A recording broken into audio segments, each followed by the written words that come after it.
14-15 తేదీలలో CII partnership summit 2025 జరుగుతోంది.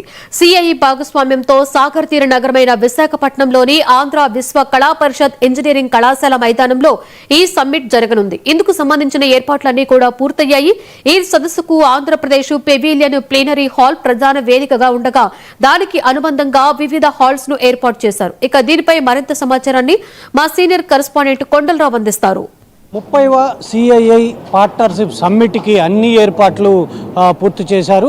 అటు కేంద్ర ప్రభుత్వంతో పాటు రాష్ట్ర ప్రభుత్వం ఈ భారీ ఏర్పాట్లు అయితే చేస్తున్నారు. విశాఖ సాగర తీరంలో ఈ 30వ సిఐఐ సమ్మిట్ ఏదైతే ఉందో దీనికి సంబంధించి విస్తృత ఏర్పాట్లు చేశారు. 2 రోజుల పాటు విశాఖ తీరాన ఈ సమ్మిట్ జరగబోతుంది. దేశ విదేశాల నుంచి ప్రతినిధులు కూడా ఇక్కడ వస్తున్న నేపథ్యంలో అందరినీ ఏదైతే పెట్టుబడి పెట్టిన వాళ్ళందరినీ ఆహ్వానించే విధంగా కూడా ముఖ్యమంత్రి చంద్రబాబు నాయుడుతో పాటు మంత్రులందరూ కూడా దీనికి సంబంధించి ప్రతిరోజు ఏర్పాట్లు పర్యవేక్షిస్తున్నారు. 2 రోజుల పాటు జరిగే ఈ సమ్మిట్కి అయితే విస్తృత ఏర్పాట్లు చేశారు. ఇప్పుడు మనం ఏదైతే సమ్మిట్ జరిగే ప్రాంతంలో మనం ఉన్నాము. ఇక్కడ చూడొచ్చు మనం ఏదైతే 2 రోజుల పాటు నిర్వహించే సదస్సుకి సిఐఐ భాగస్వామ్యంతో సాగర తీర నగరమైన విశాఖపట్నం ఆంధ్ర విశ్వ కళా పరిషత్ ఇంజనీరింగ్ కళాశాల మైదానంలో ఈ సిఐఐ సమ్మిట్ జరుగుతుంది. ఇందుకు సంబంధించిన ఏర్పాట్లన్నీ పూర్తయ్యాయి. 2 రోజుల పాటు జరిగే ఈ సదస్సుకు సంబంధించి ఆంధ్రప్రదేశ్ పెవిలియన్ ప్లీనరీ హాల్ ప్రధాన వేదికగా ఉండగా దానికి అనుసంధానంగా వివిధ హాల్ను కూడా ఇక్కడ ఏర్పాటు చేశారు. అక్కడ వివిధ ప్లీనరీ సెషన్స్ కూడా జరుగుతున్న నేపథ్యం కనపడుతుంది. 2 రోజుల పాటు జరిగే ఈ సమ్మిట్లో మొదటి రోజు ఏదైతే 14వ తారీఖు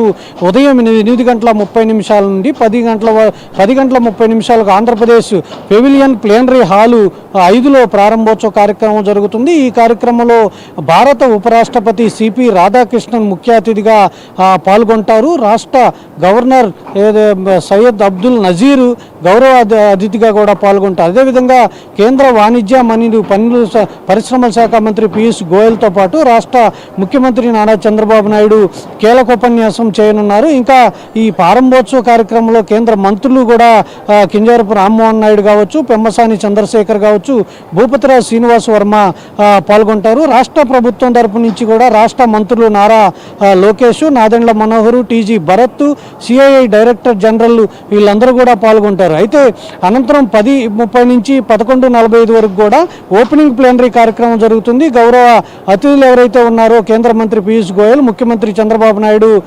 పాల్గొంటారు. అలాగే పరిశ్రమల ప్రతినిధులు కూడా ఇందులో పాల్గొనే విధంగా కూడా ఉంటుంది. సాయంత్రం 8 గంటల వరకు ఈ కార్యక్రమం జరుగుతుంది.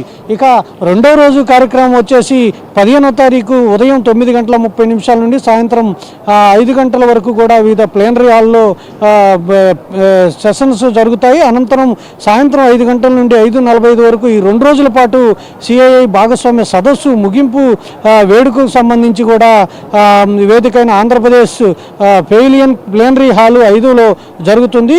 ఈ కార్యక్రమాలకు సంబంధించి ఆంధ్రప్రదేశ్ కేంద్ర మంత్రి పీయూష్ గోయల్, ముఖ్యమంత్రి నారా చంద్రబాబు నాయుడు ముఖ్య అతిథిగా పాల్గొని ఈ కార్యక్రమాన్ని కూడా ప్రసంగించనున్నారు. ఈ 2 రోజులు సిఐఐ భాగస్వామ్య సదస్సు సంబంధించి ఇప్పటికే రాష్ట్ర ప్రభుత్వం పెద్ద ఎత్తున భారీ ఏర్పాట్లు చేసింది. ప్రధాన వేదికైన ఆంధ్రప్రదేశ్ పెవిలియన్ సభా వేదికతో పాటు ముఖ్య అతిథులు ఎవరైతే ఉన్నారో వాళ్ళు కూర్చునే విధంగా, మరోవైపు మీడియా కూర్చునే విధంగా కూడా భారీ ఏర్పాట్లు చేశారు.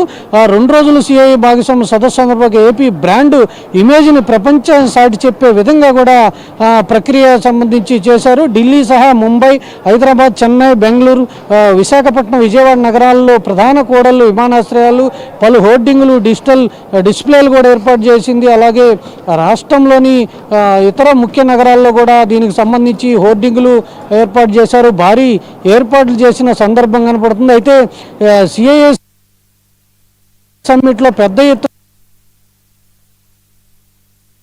అవగాహన ఒప్పందాలు ఎంఓయూలు కూడా ఇక్కడ చేసుకుంటున్నారు. ఇటు ఉదయం నుంచి కూడా మంత్రి నారా లోకేష్తో పాటు మంత్రులందరూ కూడా ఇక్కడ ఎంఓయూ సంబంధించి చేసుకుంటున్నారు. ముఖ్యమంత్రి చంద్రబాబు నాయుడు కూడా ఎంఓఏలు చేస్తున్నప్పటికీ 13వ తేదీన పరిశ్రమల శాఖ 9 ఎంఓఏలు, I&I 3, ఆహార శుద్ధి శాఖ సంబంధించి 4, ఇంధన శాఖకు సంబంధించి 6, CRDA సంబంధించి 8 ఎంఓఏలు కూడా కుదుర్చుకోవడం జరిగింది. ఏదైతే తొలి రోజు సదస్సులో సాయంత్రం 6:30 నుండి రాత్రి 7 గంటల మధ్య ప్రధాన వేదిక ప్రాంగణం హాల్ నందు 7లో పరిశ్రమల శాఖ 14, I&I 15, ఆహార శుద్ధి శాఖ 6, ఇంధన శాఖ 21 అవగాహన కార్యక్రమాలు కూడా చేస్తున్న నేపథ్యం జరుగుతుంది. అదే చివరి రోజైన 15వ తారీఖు మధ్యాహ్నం 2:30 నుంచి 3:30 వరకు కూడా ప్రధాన వేదిక ప్రాంగణం నుంచి 7 పరిశ్రమల శాఖ, 27 ఎంఓఏలు, పర్యాటక శాఖ 21, IT శాఖ 7, చేనేత జౌళి శాఖ 2 అవగాహన ఒప్పందాలను కుదుర్చుకునే విధంగా కూడా ఏర్పాట్లు చేసిన నేపథ్యం కనబడుతుంది. మరోవైపు వివిధ సంస్థలకు సంబంధించి కూడా ఎంఓఈలు చేసుకునే విధంగా అవగాహన కల్పించే విధంగా కూడా చేస్తుంది. దేశ విదేశాల నుంచి ఎవరైతే పెట్టుబడిదారులు వస్తున్నారో ఈ పెట్టుబడిదారులకి వేదికగా 30వ CII సదస్సు జరుగుతుంది. ఆంధ్రప్రదేశ్ ప్రభుత్వం ప్రతిష్టాత్మకంగా తీసుకున్న ఈ కార్యక్రమాన్ని విజయవంతం చేసే విధంగా కూడా ఇప్పటికే అన్ని ఏర్పాట్లు చేసినారు. అటు పోలీసు బందోబస్తు, దేశ విదేశాల నుంచి ప్రతినిధులతో పాటు కేంద్ర మంత్రులు, రాష్ట్ర ముఖ్యమంత్రి, ఉపరాష్ట్రపతి వస్తున్న నేపథ్యంలో ప్రజలందరికీ ముందుగానే అవగాహన కలిగించారు. పోలీస్ బందోబస్తు కూడా ఏర్పాటు చేసిన సందర్భంలో రాష్ట్ర ప్రభుత్వం ప్రతిష్టాత్మకంగా ఈ కార్యక్రమం తీసుకుంది కాబట్టి రాష్ట్ర ప్రభుత్వంతో పాటు ముఖ్యమంత్రి చంద్రబాబు నాయుడు, మంత్రులు నారా లోకేష్, మిగతా మంత్రులు కూడా కార్యక్రమాల దగ్గరుండి కూడా అన్ని ఏర్పాట్లు చూసుకుంటున్న నేపథ్యం అయితే ఇక్కడ కనపడుతుంది. కెమెరా పర్సన్ పవన్తో కొండలరావు, విశాఖపట్నం.